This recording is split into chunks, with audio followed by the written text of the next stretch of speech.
કરી લો ને. આજે આપણે આવી ગયા છીએ સંસ્કાર ધામ ગુરુકુળમાં.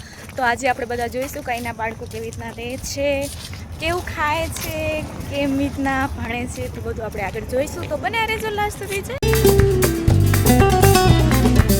તો આપણે એન્ટર થઈ ગયા છીએ ગુરુકુળમાં, અને તમે જોઈ શકો છો સામે સરસ મજાનું સ્વામિનારાયણનું મંદિર છે. અને આ જો સ્કૂલ છે બાળકોની, જ્યાં લોકો ભણવા આવે છે. અને આ મંદિર છે ને એના નીચે અંડરગ્રાઉન્ડ છે ને ભોજનાલય છે, જેમાં બાળકોને જમવા જવાનું ને અત્યારે આપણે વાલીઓ પણ ત્યાં જમી શકીને. આ જો સ્કૂલ છે સરસ. એમાં પણ નીચે અંડરગ્રાઉન્ડ જે રૂમ છે એમાં પ્રાઇવેટ સ્કૂલવાળા બાળકોને રહેવાનું છે. જો બહુ જ સરસ વાતાવરણ છે, એકદમ સાત્વિક એવું લાગે એવું આપણને. એમ જો વાલીઓ કેટલા મળવા આવ્યા છે બાળકોને, સરસ મજાના બગીચામાં લઈને બેસીને વાતું કરે છે. ને આ જો સરસ મજાનું છોકરાઓનું બગીચો છે, જે લોકો એમાં ગાર્ડનમાં રમી શકે, ઝૂલા ને એવું બધું ખાસું એવું છે ને હજી પણ બને છે. ને આ છે છાત્રાલય, જેમાં અમારું ઋતુની બધા હોસ્ટેલ તરીકે હોસ્ટેલમાં રહે છે. જો હમણાં આમાં ઋતુ આવે છે, જો કેવા જે વસ્તુ દેવાની પાછી છે લઈને આવે છે. ને પછી શું બાનું ને પોતરાનું મિલન તો જો કેવા સરસ. ને પછી બા પૂછે છે, જો તારે તો કેવું સરસ છે, તને ફાવે છે ને અહીંયા?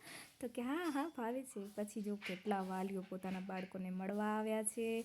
બહુ જ સરસ મજાનું વાતાવરણ હતું. ને પછી જો જમવાની લાઈન લાગી હતી, તમે થોડીક વાર શાંતિથી બેઠા. અને કેટલી ટ્રાફિક જો તો તમે પાર્કિંગમાં કેટલી બધી ગાડીઓ ઊભી. પછી શું અમે પણ લાઈનમાં લાગીને જમવા બેસી ગયા. અને પછી જો વિડીયો કોલમાં ભાઈ બહેનોએ વાતું કરી સરસ મજાની. પછી આમ જો હોસ્ટેલવાળા બાળકોની આ જ વસ્તુ હોય કે આખો સવારે નંબર લખીને ફરવાનું, વાલીઓ આવે ને તરત મા બાપને ફોન કરાવવાનો. પછી શું અમે વિદાય લીધી. અમારું ભત્રીજાનું થોડુંક મોઢું પડી ગયું. પછી દાદીમાએ વાલી કરીને પછી જો અમે બે શેર પુત્રને બાય બાય કરી અને ઘરે જવા માટે રવાના થઈ ગયા હતા. બિચારા થોડાક આમ માયુસ એવા થઈ ગયા હતા, પણ અમે જ્યારે આવે ને ત્યારે તો બહુ જ હેપી હતા. પછી જો પેલી હોસ્પિટલ હતી ને આ છે બેકરી, જેમાંથી અમે પફ લઈને બાય બાય કરીને નીકળી ગયા. જય માતાજી.